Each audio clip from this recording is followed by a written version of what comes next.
आजकल मूवीज के बजट 200, 400, 500 करोड़ तो ऐसे फेंके जाते हैं कि मानो पैसा पेड़ पे उग रहा है। फॉर एग्जाम्पल रॉकी रानी जो कि रोम कॉम थी and budget 150 crore. It had no reason to be that expensive.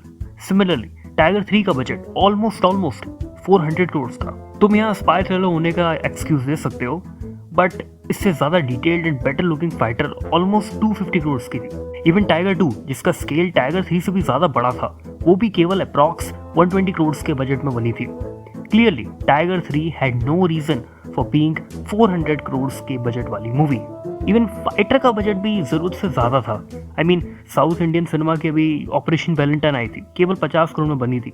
मैं ये नहीं कह रहा फाइटर के लेवल के विजुअल्स थे, बट उतने बुरे भी नहीं थे फाइटर से अगर कंपैरिजन करें तो।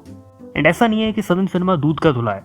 वारिसू जो कि रोम कॉम थी with some action, but 200 crore का बजट। थालापति की Leo budget approx 225 crore, but फिर भी टेक्निकली साउंड नहीं थी।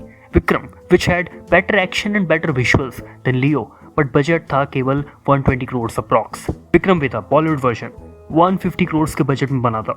150 करोड़ का बजट था। And this issue is not limited to any specific industry, Bollywood to Hollywood, ये समस्या हर जगह है। स्कॉर्सेज़ी की killers of the flower moon which was just pure drama, but $200 million का बजट था।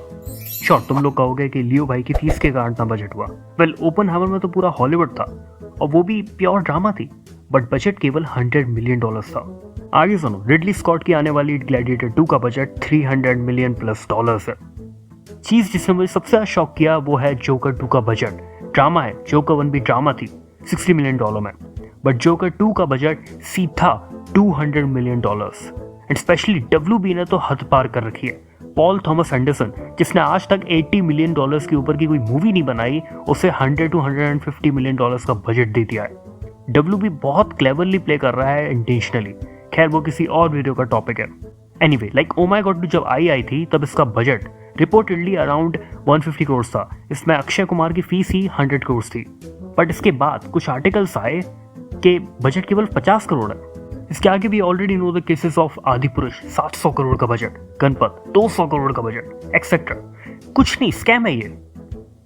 एक इंटरेस्टिंग चीज बताता हूँ, 2023 में जितनी भी मूवीज का बजट ओवर $200 मिलियन था, ऐसी टोटल 11 मूवीज थी और कोई भी हिट नहीं रही except Guardians of the Galaxy volume 3। Speaking of which, कई केसेस में it is very tough to identify if a movie is a hit और अ फ्लॉप, क्योंकि कई बार फिगर्स मैनिपुलेटेड होते हैं, specially in the case of Indian cinema. ऐसे में there is a tenet called 2.5x, budget into 2.5x। अगर कोई भी मूवी इतना कलेक्शन कर ले then it's a hit. Now it's not a perfect rule, but it kind of works. इससे तुम्हें एक वेग आइडिया मिल जाता है कि कौन सी मूवी हिट है और कौन सी फ्लॉप। परफेक्ट इसलिए नहीं है क्योंकि budget is a complex thing. जो बजट तुम्हें गूगल सर्च पे देखने को मिलते हैं वो टिपिकली प्रोडक्शन बजट होते हैं, excluding marketing and distribution cost. And in some cases marketing and distribution cost production से भी ज्यादा होती है। So let's break down this budget thing. पहला प्रोडक्शन, ये बजट वही है जो अक्सर गूगल सर्च पे देखने को मिलता है। इसमें मोस्टली एक्टर्स की fees, location, accessories, CGI etcetera काफी कुछ कवर होता है। कई बार एक्टर्स की फीस ही मेजर चंक होती है। लाइक आदिपुरुष के लिए प्रभास की fees was 150 crore. Even Salaar के लिए प्रभास टुक 100 करोड़, जो कि 1/3 था पूरी मूवी के बजट का और उससे भी ज्यादा। लियो के लिए विजय की फीस 120 करोड़ थी। ये नाटक हर जगह होता है। Killers of the flower moon के लिए लियो भाई की फीस $40 मिलियन थी।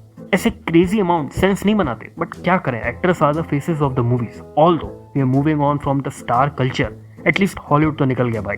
इंडिया में अभी भी कुछ लोग पिल्लों की तरह पीछे पड़े हैं एक्टर्स के। क्या ही करें उनका, there is nothing we can do. खैर इसके अलावा ये एक्टर्स मूवी के रेवेन्यू का भी परसेंटेज लेते हैं।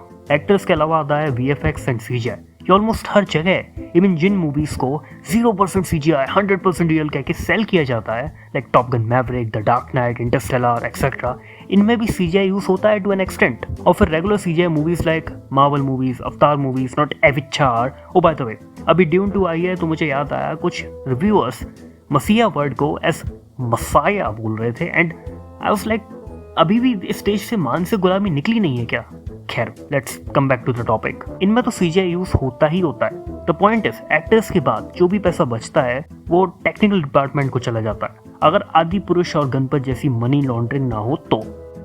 दूसरा डिस्ट्रीब्यूशन कॉस्ट को फाइंड करना बहुत टफ होता है क्योंकि अक्सर हिडन होते हैं। इसमें मेनली लाइसेंसिंग फीस ऐड होती है among many other things like theatres और प्रोड्यूसर्स का रेवेन्यू स्प्लिट। अक्सर हम सुनते हैं ना कि theatres can take up to 60% of the total revenue. Although बड़ी मूवीज़ के लिए अच्छी डील्स नेगोशिएट करना कंपैरेटिवली ईजी होता है, बट फिर भी थिएटर्स काफ़ी बड़ा अमाउंट लेते हैं। एंड अगर मूवी फॉरेन कंट्रीज में भी चल रही है तो तरह तरह के टैक्सेस और फीस, सिंस वो फॉरेन प्रोडक्ट है भाई। तीसरा, मार्केटिंग। तुम्हारी मूवी आ भी रही है, ये लोगों को पता होना चाहिए ना, तो इसलिए मार्केटिंग जरूरी होती है। Of course marketing place a very significant part. इसलिए कभी कभी मार्केटिंग का बजट प्रोडक्शन से भी ज्यादा होता है। लाइक बारबी का बजट अराउंड $100 मिलियन था, बट मार्केटिंग का $150 मिलियन। जोकर का बजट तो बस $60 to $70 मिलियन था, बट मार्केटिंग के लिए $120 मिलियन।